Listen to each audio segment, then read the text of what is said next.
trasladados, seu trabalho aqui fundou, a carreira desses santos, nesta vida já cessou. Os senhores concerteiros terminaram seu amor, a colheita completou-se, é a vida do Senhor. O Rei está voltando, o Rei está voltando, a trombeta está soando para os santos trasladados. Sim, o Rei está voltando, o Rei está voltando. Aleluia, Ele vem nos buscar.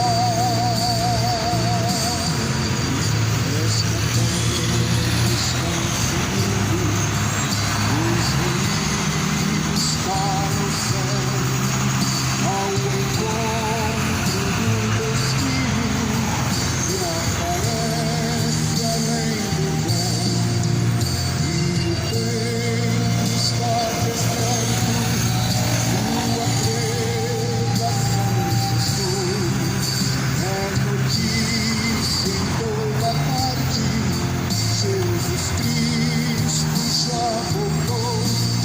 O Rei está voltando, o Rei está voltando, a trombeta está soando para os santos trasladados. O Rei está voltando, o Rei está voltando. Aleluia, Ele vem nos buscar.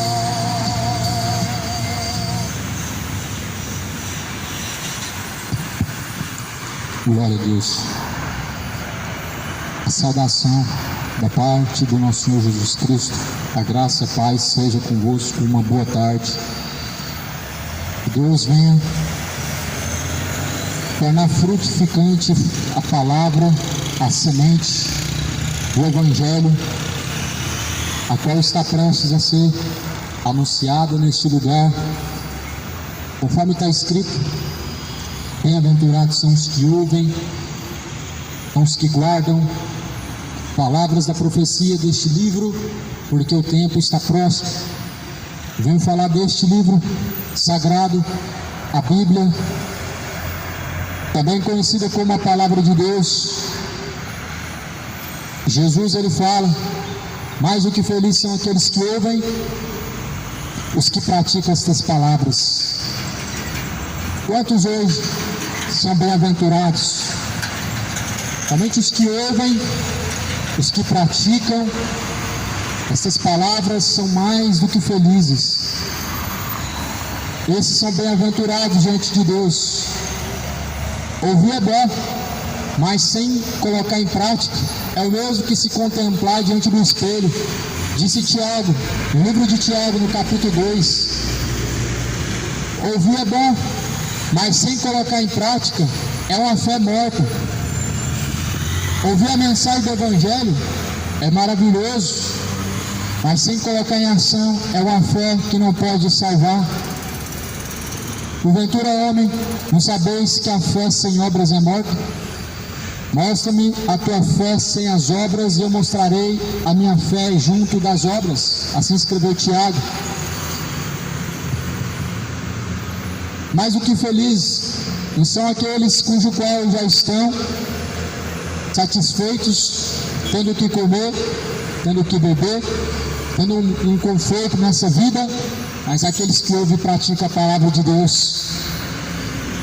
Esses são mais do que felizes.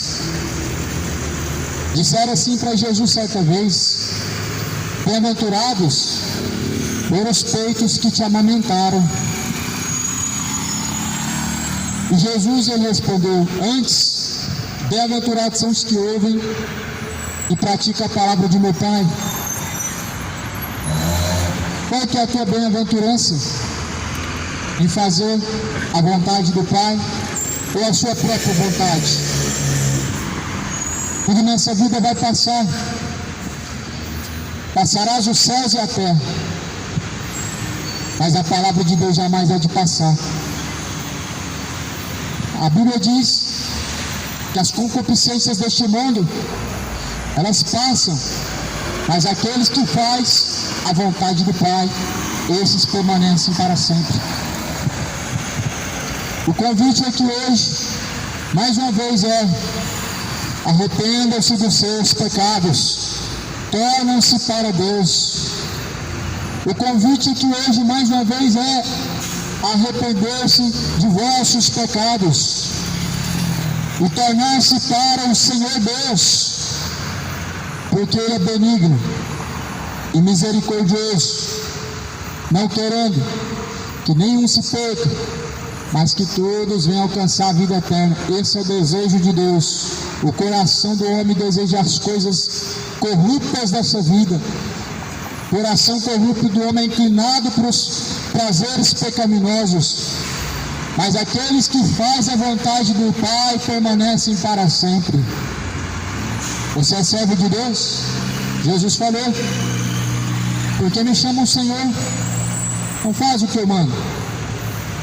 Jesus é Senhor daqueles que fazem o que Ele manda. Quem serve a Cristo, Cristo é o seu Senhor. Quem não serve a Cristo, Cristo não é o seu Senhor.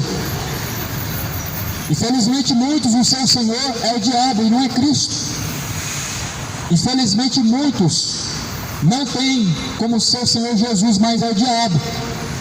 Confessam Ele com os lábios, Jesus, mas as suas ações refletem a glória de quem? De Satanás. As suas ações glorificam a quem? A Deus ou o diabo? Esse é o seu Senhor.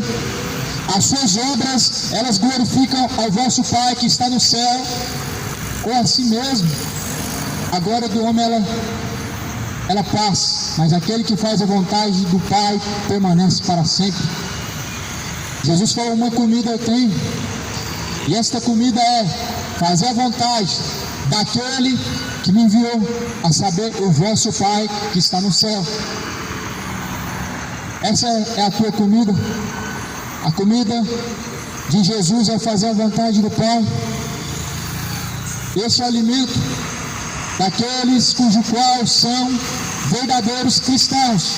Você é verdadeiro cristão? Você se deleita em fazer a vontade do Pai. Você é um falso cristão? Você prioriza a sua própria vontade, e Deus é só amor. Se você é um falso cristão, você diz que Deus é só amor e prioriza fazer sua vontade. Quantos que com esses sentimentos estão caminhando para o inferno? Milhares, quem sabe milhões. O mundo, em todo o canto, existem aqueles que confessam Jesus, sim, mas quantos fazem a vontade de Cristo? A questão não é quantos confessam Jesus como seu Senhor. A questão é quantos honram Jesus como seu Senhor. A questão não é quantos vão dizer que Jesus é o seu Senhor, mas sim quantos que vão servir Jesus como seu Senhor. Porque nem todos que dizem Senhor, Senhor, herdarão o reino de Deus, mas aquele que faz a vontade do Pai que está no céu. Essas são as palavras de nosso Senhor Jesus Cristo, Salvador. E Ele é o Pai da eternidade. Ele é o príncipe da paz. Ele é o Cordeiro perfeito, o Cordeiro pascual. Sim, a nossa Páscoa é Cristo. Ele foi oferecido como a nossa Páscoa, como a nossa ceia. Nós devemos cear com Ele. A nossa Páscoa não se reflete em chocolate, um símbolo maligno que tira a glória de Deus, que tira o foco daquele que é o verdadeiro Cordeiro de Deus, a verdadeira Páscoa. E Ele ressuscitou após o terceiro dia. A morte e o inferno foi vencida por Ele. Quando Ele desceu, Ele pegou as chaves da vida e da morte. Ele quem tem o poder em sua mão da vida e da morte, do inferno e da salvação. o céu de glória ou o inferno, a ele pertence o poder de abrir a porta ou fechar. Por isso temam antes a Deus, pois ele tem o poder para lançar o corpo e a alma no fogo do inferno. É isso que eu venho anunciar. Temam a Deus. Temam a Deus em suas ações. Temam a Deus em sua conduta. Temam a Deus na sua forma de viver. Não vivam a vida vã, baseado em sentimentos, em desejos, em uma conduta imoral, em uma conduta pecaminosa, em um coração guiado por instintos pecaminosos. Vivam a vida em temor, verdadeiro temor a Deus. Produzam frutos dignos de arrependimento. Não presumais de vós mesmos. Sigam a Bíblia, a palavra do Senhor, o verdadeiro manual de instrução para a vida eterna. Não é o teu coração, é a palavra de Deus. O verdadeiro manual de instrução do homem para o inferno é o seu próprio coração. Mas para o céu é a palavra de Deus que te conduz, que te instrui. Timóteo fala no capítulo 1, versículo 3. A primeira carta de Timóteo diz: toda a escritura divinamente é inspirada por Deus, é proveitosa para ensinar, é proveitosa para corrigir, para ensinar o homem para que ele seja aperfeiçoado verdadeiramente em toda boa obra diante de Deus. Diante de Deus, toda a escritura ela serve para nos aperfeiçoar diante de Deus. Muitos buscam diante dos homens sua glória. Muitos buscam os seus próprios interesses. Muitos buscam a boa conduta diante de pessoas. Diante de Deus, como é a sua conduta? Diante da Irmandade é uma conduta, e diante de Deus é outra conduta. É um cristão verdadeiro ou é um cristão falso? É um fariseu hipócrita ou é um verdadeiro adorador de Deus? Quem que você é diante de Deus nesta hora, neste momento? E quem será você quando você estiver diante de Deus para prestação de contas? Um Pedro convertido ou um Pedro incrédulo, que diz: Senhor, eu te amo, mas nega Jesus na última hora? Esse é o Pedro não convertido, o Pedro incrédulo. O Pedro que diz: Senhor, te amo, e Jesus falou: apacenta então as minhas ovelhas. Por 3 vezes confessou Jesus após o arrependimento. Você já percebeu isso? O que é uma verdadeira conversão? Essa conversão chegou na sua vida? Ou você apenas é um crente ou cristão de título? Ou a sua religião diz para você que você é um cristão, ou a sua conduta? A Bíblia nos mostra que a nossa conduta, quem diz quem nós somos diante de Deus. Nossa religião não fala nada sobre quem somos diante de Deus. A nossa religião nos coloca como uma pessoa hipócrita diante da sociedade, confessando com os lábios a Deus, mas negando Ele em obras, em ações, com falso amor, com a hipocrisia, com a infidelidade, com a falta de misericórdia, com a injustiça, a mentira, falácias e mais falácias. Fariseus e hipócritas, esses foram aqueles que todavia resistiram ao Senhor Jesus Cristo e não lhe deram honra, e nem tampouco lhe deram glória. Eles resistiram a Jesus Cristo, porquanto seus lábios confessaram a Deus, mas negaram em suas obras, em suas práticas. Cidade de Belém, moradores da terra, é hora de se arrepender, é tempo de se arrepender diante de Deus. Produzam frutos dignos de arrependimento. Deus, Ele ordena e anuncia a todos em todos os lugares que se arrependam, porquanto Ele tem um dia determinado e Ele há de julgar o mundo, e disso deixou certeza que há de julgar o mundo. por meio do varão a qual ele mesmo destinou, ou seja, por meio da pessoa de Cristo, Deus vai julgar o homem, a criatura. Todos comparecerão diante do juízo de Deus. Malaquias profetizou no capítulo 4, dizendo: de sorte que ele não lhes deixará sobrar nem raiz e nem ramo. Malaquias profetizou dizendo acerca do dia do juízo do Senhor Jesus Cristo.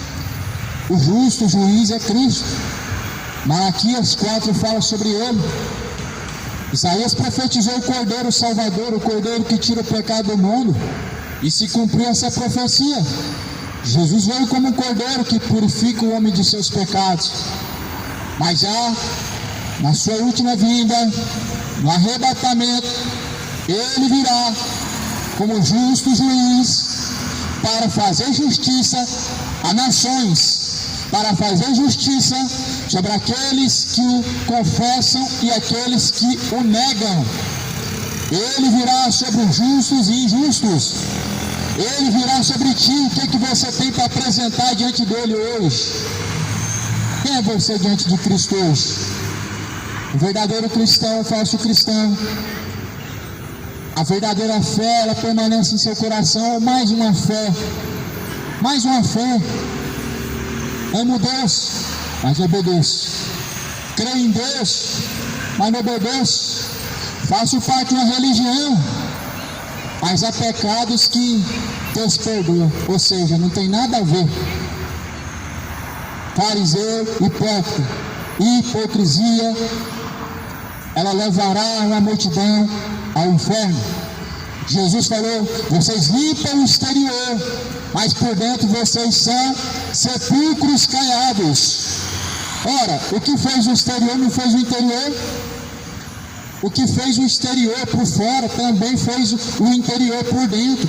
Se por fora manifesta o seu pecado, não adianta limpar por fora, tem que ser de dentro para fora, e só Jesus faz isso. Só Cristo, o Cordeiro de Deus, que pode fazer isso, purificar o homem de dentro para fora. Sepulcros caiados, confessam-me com os lábios, mas negam-me em suas ações. No livro de Tito, no capítulo 1, versículo final, Paulo está fazendo uma exortação a Tito, dizendo: confessam-me que conhecem em seus lábios, porém negam-me em suas obras, sendo reprováveis diante de Deus em toda a obra, em todas as suas condutas. A mensagem do Evangelho, meu irmão, ela é mais amarga do que doce. A mesma mensagem que Jeremias recebeu de Deus, nós recebemos hoje. Deus falou para Jeremias: Jeremias, come essa palavra, come. Ela vai ser amarga no seu paladar quando você mastigar, mas quando ela descer no seu ventre e ela for digerida, ela vai se fazer doce. Ela vai ser amarga hoje, essa mensagem agora, mas quando ela fizer parte da sua vida, ela sendo digerida, sendo absorvida e praticada, vai se tornar doce. Com doce é você praticar essas palavras e viver elas na prática. É muito bonito às vezes ouvir, às vezes é até amargo ouvir. Confronta, a verdade confronta, a mentira não confronta. A mentira bajula. A verdade ela confronta para conversar, a mentira ela te bajula para te seduzir ao engano, para te fazer ficar relaxado. Mas Jesus te confronta com a verdade do Evangelho, sendo para conversão, para tirar você do conforto do seu pecado e te levar ao arrependimento. Arrependam-se, moradores da terra, arrependei-vos e convertei-vos, para que sejam apagados os vossos pecados. Venham sobre vós o tempo do refrigério, por meio do Senhor Jesus Cristo. Venham com a mensagem. Ela é boa, ela é perfeita. Essa é a mensagem da cruz. Esta mensagem está escrito em Colossenses, capítulo 3, Capítulo 3 de Colossenses, versículo 5. Fazei, pois, morrer a vossa natureza terrena, a prostituição, a impureza, paixão, sensualidade, desejo maligno, a avareza, que também é a idolatria. Por estas coisas é que vem a ira de Deus sobre os filhos da desobediência. Ora, nessas mesmas coisas andastes vós também em outro tempo, quando viviam nelas. Agora se despojem igualmente de tudo isto: ira, indignação, maldade, maledicência, linguagem obscena do vosso falar. Não mintam uns aos outros, uma vez que vos despistes do velho homem com os seus efeitos, e vos revestistes do novo homem que se faz para o pleno conhecimento, segundo a imagem daquele que criou, no qual não pode haver grego nem judeu, circuncisão nem incircuncisão, nem bárbaro, cita, escravo, livre, porém Cristo é tudo em todos.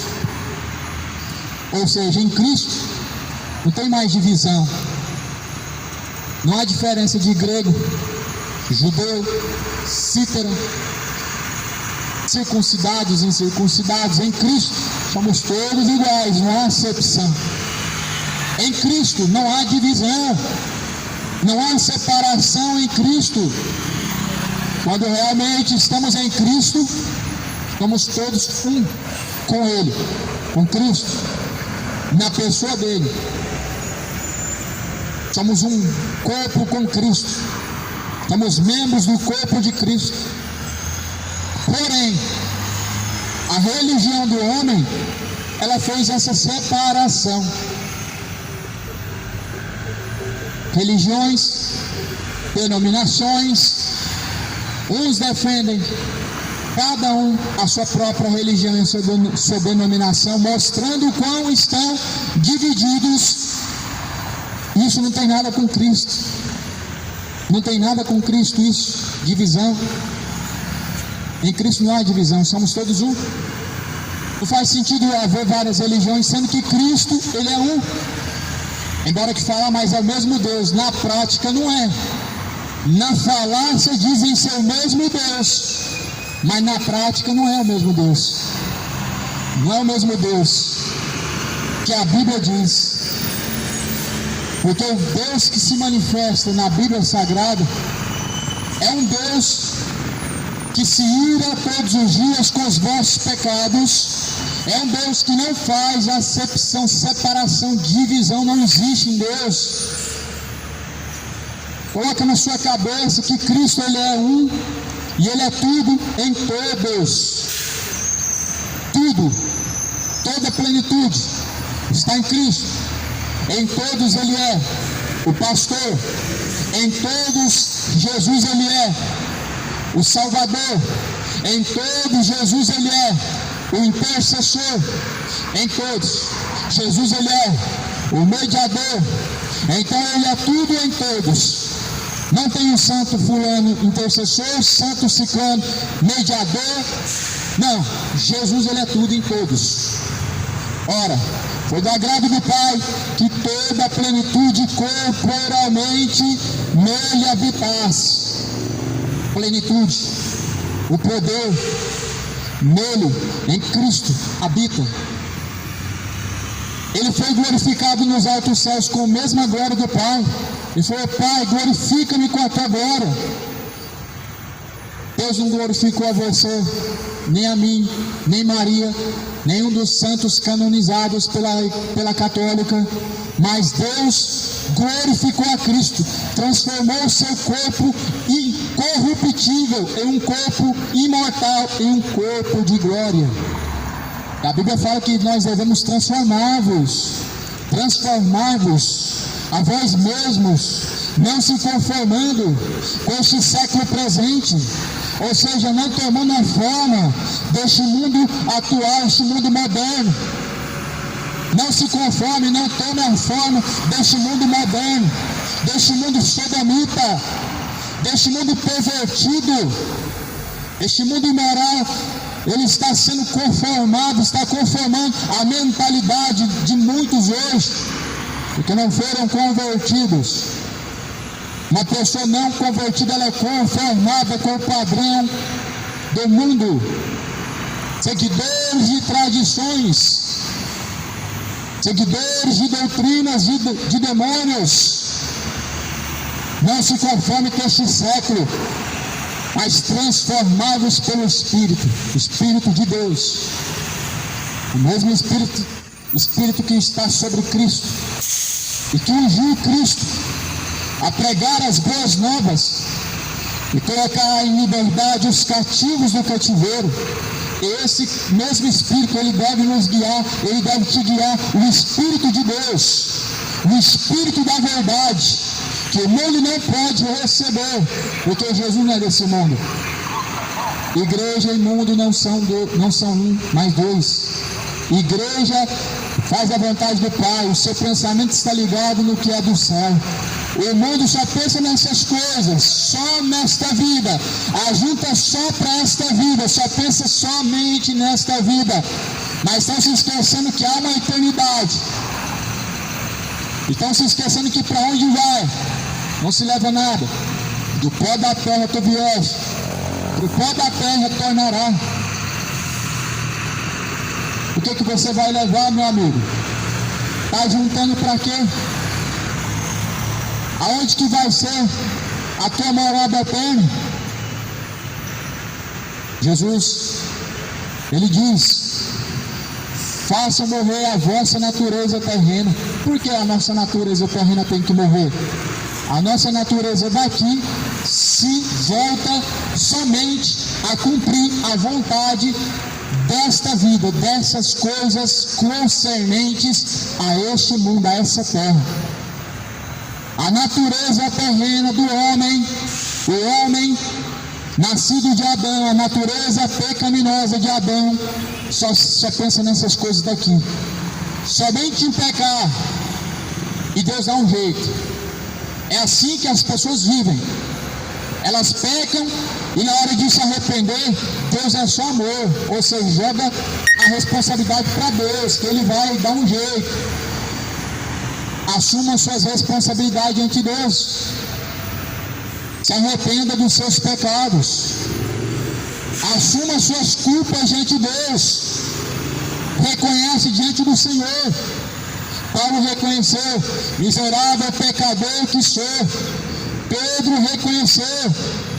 Davi reconheceu: Senhor, eu pequei contra ti. E você?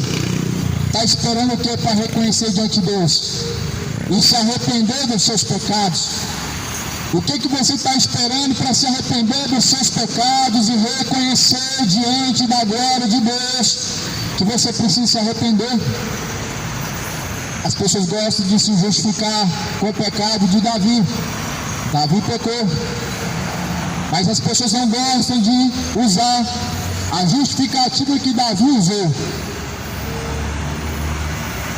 Escondi as tuas palavras nas tábuas do meu coração, para não pecar contra ti, ó Deus. Essas foram as palavras de Davi. O arrependimento, ele precisa estar em seu coração. Você precisa se arrepender verdadeiramente. Davi pecou, mas viveu no pecado, viveu no adultério. Davi matou, continuou derramando sangue, continuou armando emboscadas ao seu adversário. Uma grande prova de nosso arrependimento diante de Deus é quando não voltamos a praticar. O que nós confessamos deve ser abandonado. O que nós dizemos diante de Deus que como arrependimento não deve voltar a ser praticado. Essa palavra nos confronta. confronta ao nosso ego. A nossa vontade de pecar, ela é confrontada com a palavra de Deus que diz: aquele que peca é do diabo, mas Cristo manifestou-se para desfazer as obras do diabo, para destruir as fortalezas do inimigo. As obras do diabo aqui na Bíblia são o pecado, o orgulho. Esse sentimento, ele destrói. A avareza, a ganância, a soberba, é obra do diabo. Essa obra do diabo está destruindo multidões. Muitos são escravos do diabo, são avarentos, são maliciosos, são soberbos. E a Bíblia diz que a soberba, ela precede a ruína. Ou seja, a soberba, ela traz a destruição do homem. Muitas pessoas são soberbas. Quanta soberba em um só coração, quanta soberba neste mundo, quanta soberba no coração dos religiosos, quanto orgulho no coração dos anciãos, que aprendem sempre, mas nunca chega a arrependimento. Quantas pessoas cheias de orgulho, seu coração endurecido, o cabelo já ficou branco, mas o orgulho não deixa se arrepender, não deixa aprender. Ouve sempre, chega ao conhecimento da verdade, mas nunca chega à libertação de seus pecados. Por quê? Orgulho e soberba. A Bíblia está falando aqui em Colossenses, uma exortação, uma mensagem que confronta o ego. O ego quer pecar, pecar é muito bom, Deus ele perdoa, Deus é amor, mas a Bíblia confronta dizendo: façam morrer a vossa natureza. Se a natureza do homem não morre, permanece vivo, a natureza pecaminosa que foi gerada no jardim do Éden, se não faz morrer a natureza pecaminosa, é sinal de que Cristo não vive em você. Cristo vive em você? As suas ações mostram que Cristo vive em você? Ou o teu pecado mostra que as suas ações mostram que suas ações não glorificam a Deus? Ora, por essas coisas é que vem a ira de Deus sobre os filhos da desobediência. Os filhos de Deus são obedientes, mas há filhos da desobediência. São os que não obedecem a Deus pela sua palavra, mas são rebeldes quanto à sua palavra. São rebeldes quanto ao que tem ouvido da mensagem de Deus. Filhos da desobediência, se arrependam. Arrependei-vos, convertei-vos, para que sejam apagados os vossos pecados, e venha sobre vós o tempo do refrigério por meio do nosso Senhor Jesus Cristo. Não seja um filho da desobediência, não seja um filho rebelde, desobediente diante de Deus. Se você chama Deus de Pai, então trata Ele como seu Pai. Seja obediente. Deus falou: esse é meu filho. Esse é meu filho amado, em quem minha alma me compraz. Ele falou isso de quem? De Jesus. Por que a alma de Deus se compraz em Cristo? Porque Cristo está sendo confrontado com seu desejo, mas faz a vontade do Pai. Na cruz, antes da crucificação, Jesus falou: Pai, se possível for, passa de mim esse cálice. Que cálice? A ira de Deus queria cair sobre Jesus Cristo, o Filho unigênito amado, em quem a alma de Deus se compraz. Mas Jesus falou assim: Pai, todavia seja feita a tua vontade.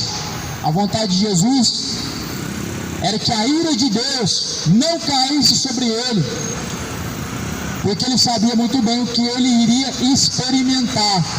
Ele sabe sabia muito bem o quão terrível é a ira de Deus, mas ele fez a vontade do Pai. Por isso que a alma de Deus se compraz na obediência.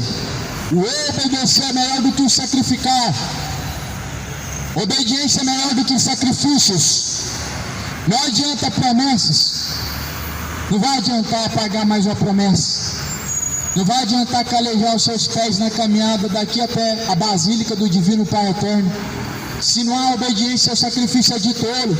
Se não há fidelidade a Deus no decorrer da sua vida, o teu sacrifício, as suas promessas são sacrifícios de tolo. É tolice apresentar penitência, vivendo em adultérios, vivendo em bebedeiras, vivendo em gulas, glutonarias. Quantos lares brasileiros hoje é carregado desses pecados, glutonarias e bebedeiras? Todo final de semana se afunda em glutonarias e bebedeiras, gulas, mesas fartas, comendo desnecessariamente por status, por ego, por ganância. Cuidado, meu irmão, cuidado, meu amigo. Desperta você que dorme, se arrependa hoje. Abre teus olhos enquanto há tempo, porque para onde tu vai, a Bíblia diz que não há mais obras, não há mais indústria, não há mais ciência. Até o seu amor, ele está adormecido, até o seu orgulho. Todo sentimento, meu irmão, na sepultura, ele é adormecido, juntamente com aqueles que descem ao pó. Não há mais obras, não adianta arrepender, não adianta falar misericórdia. Não está amarrado, não adianta dizer está amarrado. Não está amarrado, o diabo ele está vagando pela terra, buscando a quem ele possa tragar. Pode ser você. O que vai te livrar é se você está debaixo da sombra do Onipotente. Está vivendo obediência a Deus? Você está debaixo da sombra do Onipotente. Não adianta abrir a Bíblia no Salmo 91. Você não estará debaixo da sombra do Onipotente abrindo a sua Bíblia em Salmo 91. Deus não te livrará você abrindo a Bíblia no Salmo 91. Mas Deus, ele te livrará se você caminhar debaixo da sombra, ou seja, debaixo das asas da obediência, na santificação, na pureza de vossos corações, em uma conduta limpa diante de Deus. Arrependa-se dos seus pecados, converta-se de vossos maus caminhos, converta os vossos risos em choros. Sabe o que você faz? Aqueles finais de semana, com aqueles sorrisos falsos, regado a bebidas, regado a idolatrias de jogos, regado a glutonarias, gulas, devem ser convertidos esse sentimento em choro diante de Deus, de arrependimento de seus pecados, ao invés de se embriagarem de seus pecados e apresentarem um sorriso falso, estimulado pelo pecado. Converta esse choro, esse riso em choro de arrependimento diante de Deus. Imagina Davi chorando, dizendo: pequei contra ti, ó Deus, pequei contra ti, ó Pai. Você consegue chorar e se arrepender diante de Deus? Ou quando você está vivendo seus pecados, você está se embriagando para poder estimular uma alegria que não é verdadeira, é mentirosa, está te iludindo, a cada dia te levando para o inferno, brasas tumultuando para a ira de Deus. Não acumule, não traga a ira de Deus sobre a sua vida. Ora, se nem o Filho de Deus ele poupou, mas antes esmagou e crucificou a ele, como que Deus livrará você da ira? É bonito falar do amor de Deus, mas antes nem o seu filho ele poupou. A ira de Deus caiu sobre Jesus. Você pensa que não vai cair sobre você por quê? Cristo, o Cordeiro perfeito, o santo, imaculado, o verdadeiro santo de verdade era Cristo, e a ira caiu sobre ele. O que você pensa? A ira de Deus não cairá sobre ti por causa de um adultério? Você pensa que a ira de Deus não cairá sobre ti pela sua conduta de embriaguez, pela sua linguagem impura, pela sua malícia e maldade de seu coração, pelos seus caminhos tortuosos, pela sua hipocrisia diante de Deus? Pensa que o amor de Deus te livrará da ira por causa disso, só porque você crê em Deus? Não, Deus não livrou o seu filho, a ira caiu sobre ele, sendo ele um inocente, caiu sobre ele, para que a justiça fosse feita. A ira de Deus, ela só pode deixar de cair sobre você se houver verdadeiro arrependimento. Caso contrário, a ira de Deus permanece sobre ti. Se não houver arrependimento dos seus pecados, a ira de Deus permanece sobre ti. A ira de Deus pode cair sobre mim, pode cair sobre nós, se nós continuarmos brincando com Deus. Se nós continuarmos brincando de falar de Deus, brincando de falar que crê em Deus e não havendo fidelidade, sinceridade, a ira de Deus cairá sobre nós, cairá sobre ti, cairá a ira de Deus sobre os filhos da desobediência. Ó casa rebelde, se arrependa. Casa rebelde, se arrependa. Filho da ira, se arrependa antes que a ira caia sobre ti. Filho da rebeldia, filho da desobediência, se arrependa enquanto ainda há tempo. Sejam filhos obedientes diante de Deus e não filhos rebeldes. Por essas coisas é que vem a ira de Deus sobre os filhos da desobediência. Ora, nessas mesmas coisas andastes vós também em outro tempo, quando viviam nelas. Aqui a Bíblia está falando de uma pessoa que se arrependeu, de pessoas que viviam debaixo da ira de Deus, de pessoas que estavam provocando a ira de Deus com os seus pecados, com as suas ações. E a Bíblia fala: agora, porém, abandonem essas coisas, abandonem tudo isso igualmente como eles fizeram.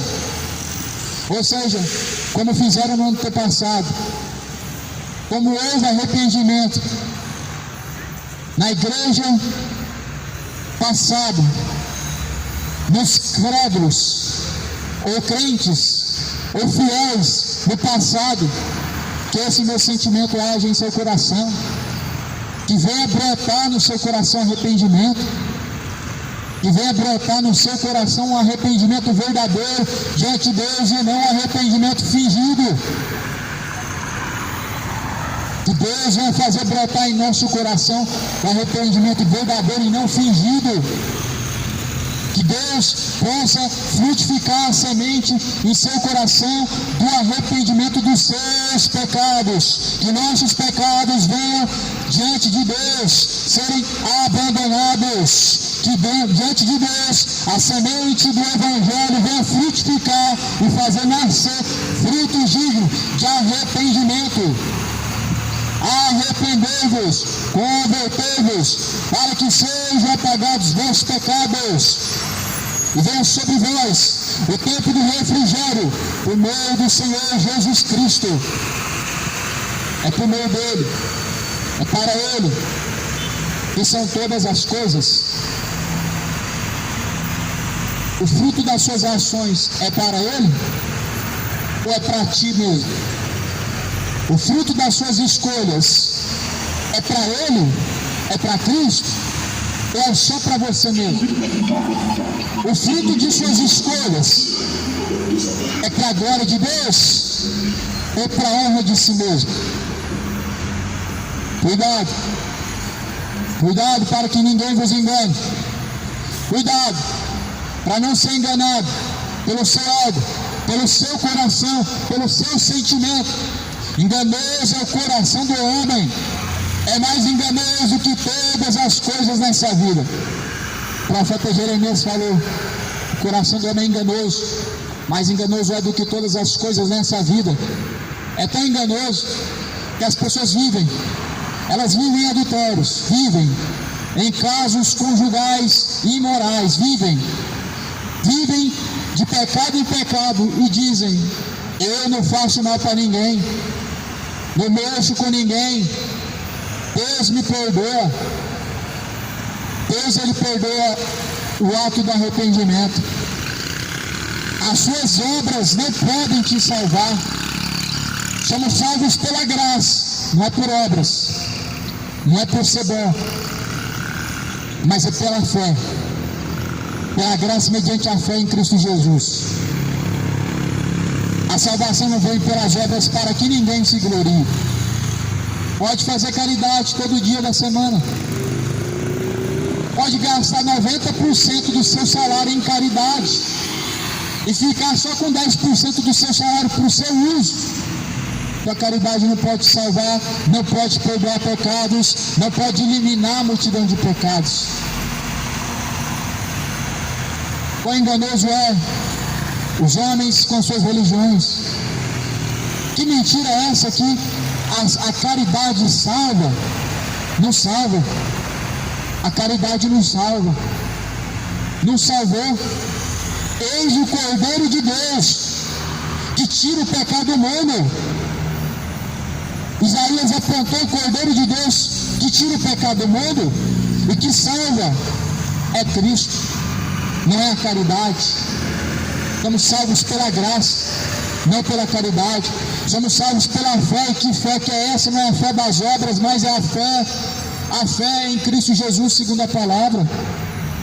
Se despoje no velho homem da natureza pecaminosa, da natureza imoral. Abandonem a natureza perdida de bebedeiras, de adultérios, fornicação, sexo fora do casamento. Abandone a natureza pecaminosa e imoral, corrupta, que te levará ao inferno, que trará sobre ti brasas do ardor da ira de Deus que há de vir sobre ti. Aceita esse convite. Se arrependam. Aceita o convite hoje. Não é para receber uma vitória, uma chave na sua mão. Jesus, Ele tem a chave na sua mão. A chave da vida e da morte está na mão dEle. Ele que abre, Ele que fecha. E Ele quer abrir a porta da salvação para você. Ele quer abrir a porta a qual ninguém abre. A porta da vida eterna. Entra por esse caminho, confiar pelo caminho estreito. É estreito o caminho, é apertado, mas conduz à vida eterna. É largo, é espaçoso o caminho, a qual conduz à condenação eterna. Muitos estão entrando por esse caminho. Que caminho? Do inferno. Entrou pelo caminho, dá tempo de voltar. Entrou pelo caminho do inferno. A bebedeira, malícias, idolatrias, prostituições, orgulho, avareza, inveja, falso testemunho, navalha afiadora é a tua língua, homem fraudulento. Se arrependam, saiam desse caminho, livre a sua alma do fogo. Escolha pelo caminho estreito. É Cristo, é segundo a Bíblia. O caminho estreito não é segundo o que você pensa, não é segundo o que eu penso, não é sobre o que nós queremos, não é sobre o nosso desejo, mas o caminho estreito é sobre o que a Bíblia diz, não é sobre o que uma religião entrega ou ensina. O caminho estreito é Cristo. Eu sou o caminho, disse Jesus. A verdade, disse Jesus. A vida. Ninguém vem ao Pai a não ser por mim, disse Jesus. Entra por este caminho.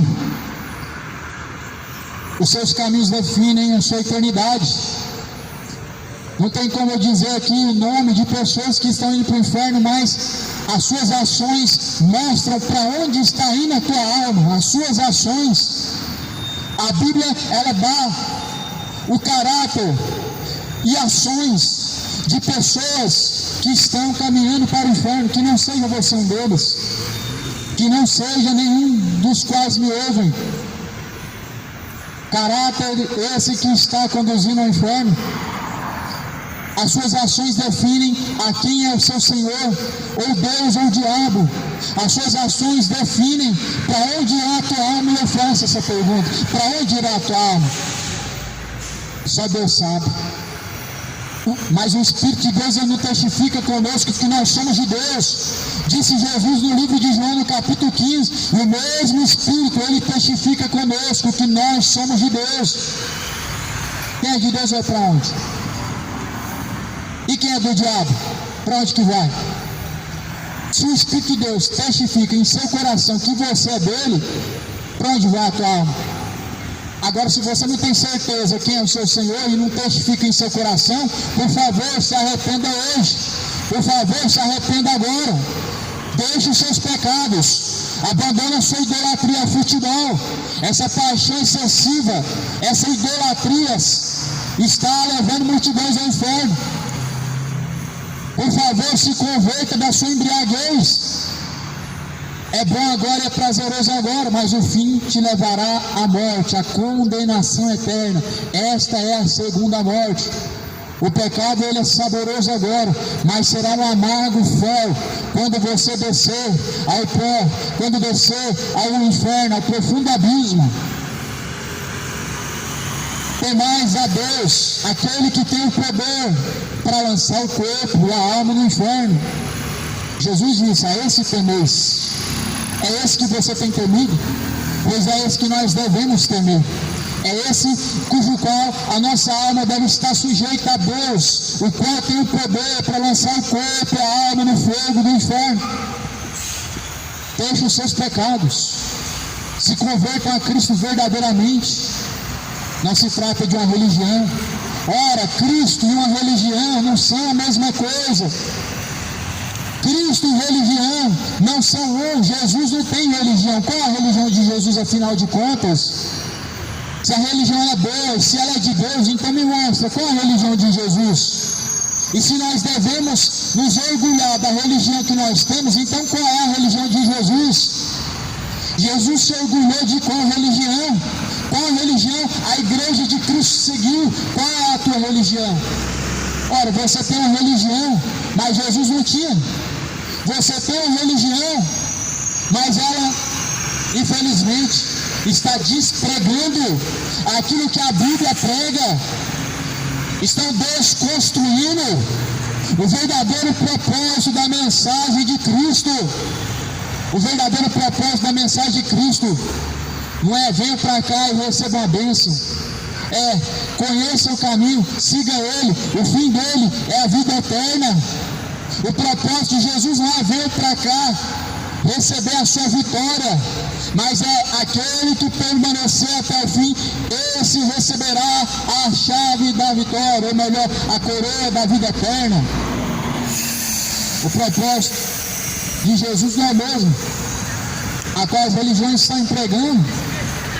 Pessoas estão sendo transformadas em filhos do inferno 2 vezes mais, como os fariseus faziam com aqueles que os ouviam. Jesus falou: vocês fariseus percorrem os 4 cantos da terra e tendo feito um prosélito, então vocês fazem eles 2 vezes mais merecedores do inferno.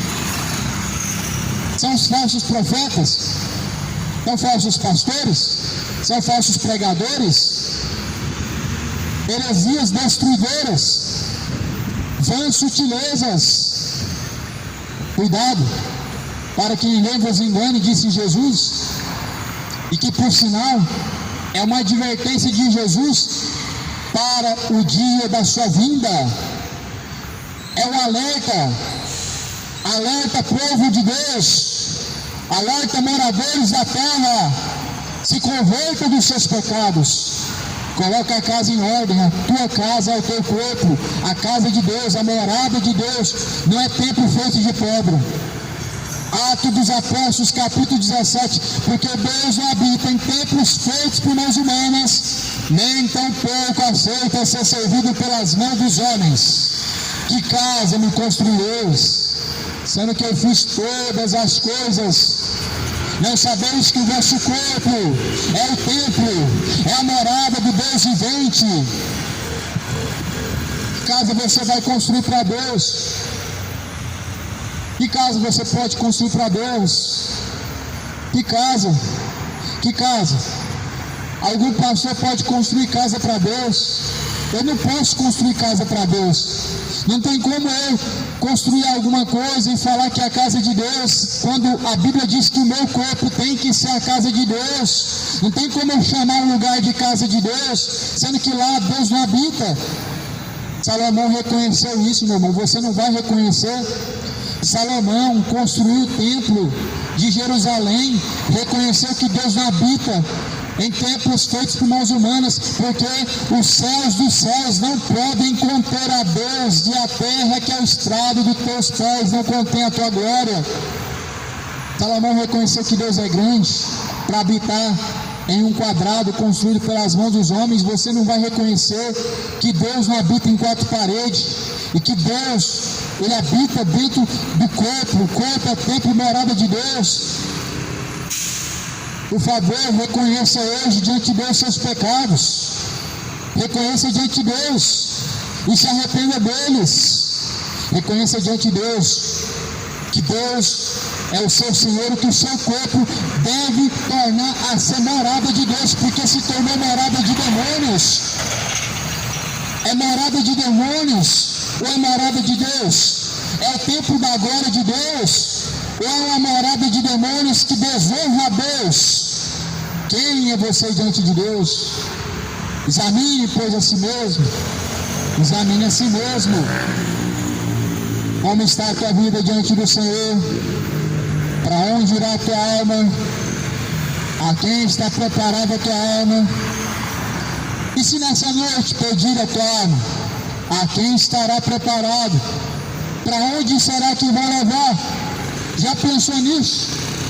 Quando chegar o fim, Deus vai pedir conta de tudo. Quer sejam obras más, quer sejam obras boas, Deus pedirá conta de tudo. Todos nós, de maneira que cada um teremos que dar conta diante de Deus. Deixe os seus pecados, cidade de Goiânia. Deixe suas malícias, moradores. Deixe suas idolatrias, moradores. Por essas coisas vem a ira de Deus sobre os filhos da desobediência.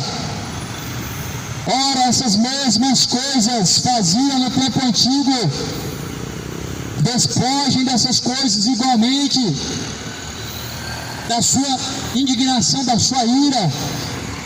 Abandonem a sua maldade, a sua maledicência, a sua linguagem suja, obscena, o vosso falar, e não mitam uns aos outros. Abandonem a sua linguagem suja. Infelizmente faz parte da vida de muitos que confessam a Cristo uma linguagem impura, uma linguagem suja. Isso não faz parte da conduta de um nascido de novo, nascido em Cristo. Uma linguagem suja não faz parte daquele que conheceu a Cristo, porque em Cristo tudo se faz novo. As coisas velhas se passaram, as coisas velhas foram enterradas junto com aquela velha criatura. Cristo, se é que Cristo habita em vós, se é que Cristo hoje faz morada em ti, as coisas velhas se passaram, as suas ações refletem o novo, e a Bíblia diz: renovai-vos a vós mesmos pelo meu Espírito. Transformai-vos, não conformai-vos com este século presente, mas renovai-vos pelo Espírito de Deus. Não tem nada a ver com a religião, tem a ver com o poder de Deus através de sua palavra. Não tem a ver com a denominação, uma instituição local, tem a ver com Cristo, o autor da salvação, o que escreve uma nova história, o que converte o Saulo em Paulo, o que faz o incrédulo a se tornar um crédulo, um verdadeiro crente de verdade, um Pedro incrédulo e um Pedro cheio de fé. Quem é você diante de Deus? Aquele Pedro velho, sem fé, incrédulo, hipócrita, que diz amar, mas na hora de amar foge, vira as costas e nega? Ou aquele Pedro que confessa e por fim é crucificado, é morto, de cabeça para baixo? Quem é você? O Pedro transformado, aquele que foi verdadeiramente transformado de dentro para fora, aquele fariseu hipócrita que por fora está limpo, mas por dentro sepulcro caiado.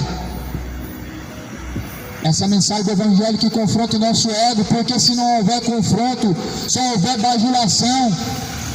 Aonde haverá arrependimento, aonde existe muito elogio, muita bajulação, meu irmão, as pessoas se tornam relaxadas, acomodadas, acreditando que está tudo bem, está indo para o céu, Deus está agradando. Deus não agrada das suas más obras e nem das minhas. Deus não se agrada das más obras do homem, mas Ele anuncia a todos, em todos os lugares, que se arrependam. Porquanto Ele tem um dia determinado em que vai julgar o mundo primeiro do varão, a qual Ele destinou, e disso Deus deixou certeza, ou seja, Ele vai julgar o mundo por meio de Cristo. Deus não escolheu Jesus para salvar? Agora é a hora, hoje é o dia, amanhã está na mão de Deus, o juízo pertence ao Senhor. Hoje é o dia do arrependimento, hoje é o dia da misericórdia, hoje é o dia da conversão, hoje é o dia de colocar a casa em ordem. Aí quando descer esse pó, essa sepultura, meu irmão, é na mão de Deus, e Deus julgará as ações do homem. Não mintam uns aos outros, uma vez que abandonaram o velho homem com seus feitos e revestistes do novo homem, que se refaz para o pleno conhecimento, segundo a imagem daquele que o criou. Ou seja, se revistam do conhecimento, abandonem as velhas obras, as velhas ações pecaminosas, mas se revistam do conhecimento para nova vida, a fim de glorificar a imagem daquele que o chamou. E Jesus nos chamou ao quê? Jesus te chamou a mim e a você, mas na verdade Ele chamou para quê? Jesus chamou você para quê? Jesus nos chamou para quê? Afinal de contas, se Deus chamou a todos, então Ele chamou para quê? Por quê? Ele nos chamou ao arrependimento, das trevas para a luz, de uma linguagem suja para uma linguagem sã, e só Deus, só Cristo faz isso, de uma vida corrupta para uma vida consertada diante de Deus, de uma vida de injustiça para uma vida reta e justa diante do Senhor, de uma conduta imoral para uma vida sã diante de Deus. Ele nos chamou para isso, para o arrependimento, para a conversão. Chamou Pedro, chamou Paulo, Saulo de Tarso, chamou a ti também. Se arrependam, para que sejam apagados os vossos pecados, venham sobre vós o tempo do refrigério. Essa é a maior vitória, salvação. Para os homens a maior vitória é quando eles conseguirem prosperar nessa vida, e quando conseguirem ter uma vida confortável nessa terra. Mas essa vitória é momentânea, é transitória, é passageira, mediante aquela vitória que Jesus falou: aquele que vencer herdará todas as coisas junto de meu Pai e se assentará na mesa do meu trono. Essa é a maior vitória. Se assentar na mesa do Rei, com o próprio Rei chamado Cristo. Não tem outra vitória maior. As pessoas vencem nessa vida, mas e ao final dessa vida? Vão vencer o inimigo da vossa alma, o aguilhão, que é a morte, ou seja, o espírito da morte, o diabo, a antiga serpente, precisa ser vencido. A Bíblia diz: revestivos de toda a armadura, para que então possais estar firmes. Resistir o diabo, e ele fugirá de vós. Sujeitai-vos, pois, a Deus, e ele se achegará a vós. A mensagem do Evangelho trata-se de um novo nascimento. Trata-se não das suas vontades, mas da vontade de Deus, que é boa, perfeita e agradável. Que essa vontade possa permanecer em vossos corações, em nosso coração, no seu coração, e venha permanecer, não venha ser uma vontade transitória que vem agora, chegou daqui até a sua casa, passou, chegou amanhã, passou, a semana seguinte, passou. Que fé e que glória transitória que é essa, que acaba muito rápido? Que amor fingido é esse diante de Deus, que por nada ele acaba? Não, que essa semente, esta palavra, ela permaneça em vós, a fim de que dê fruto para Deus, o fruto digno de arrependimento, e que a graça, a paz de nosso Senhor Jesus Cristo seja contigo, seja com todos que me ouvem. Deus abençoa. Tenha abençoada noite em nome de Jesus.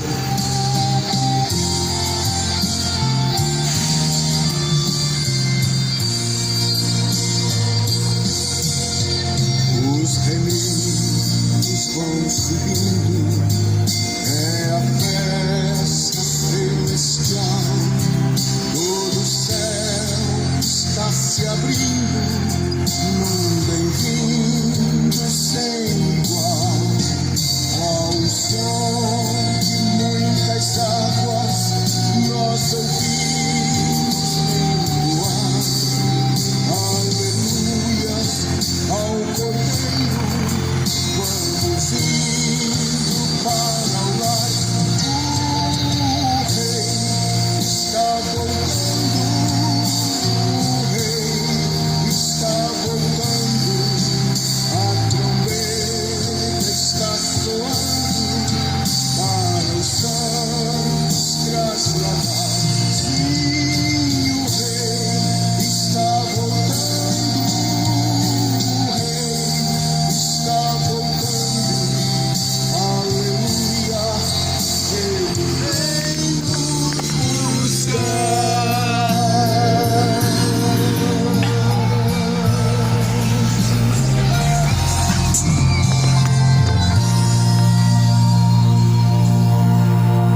paz do Senhor. Deus abençoe a cada um em nome de Jesus Cristo. Seja oração pela minha sogra, tá bom? Minha sogra tá ruim, né? De saúde, no hospital. A situação tá melhorando a cada dia mais. Só que mesmo assim, irmãos, a notícia tá se complicando, porque agora ela apareceu com um problema no coração que parece que uma parte do coração dela é como se não tivesse, como se estivesse morta, pelo que eu entendi, né? E ela vai ficar vivendo agora com oxigênio, vai ficar direto, até em casa. Então ore a Deus, porque Deus pode curar, Deus pode fazer um milagre. Amém? Esse é um dos motivos também pelo qual eu me deixei de pregar alguns dias aí, igreja, por causa da saúde da minha sogra. Tive que prestar assistência, né, para minha esposa e com muita satisfação, alegria. A gente está aqui fazendo o que pode. Faça os irmãos o que pode aí também do outro lado orando, tá bom, igreja? Deus abençoa, fiquem na paz.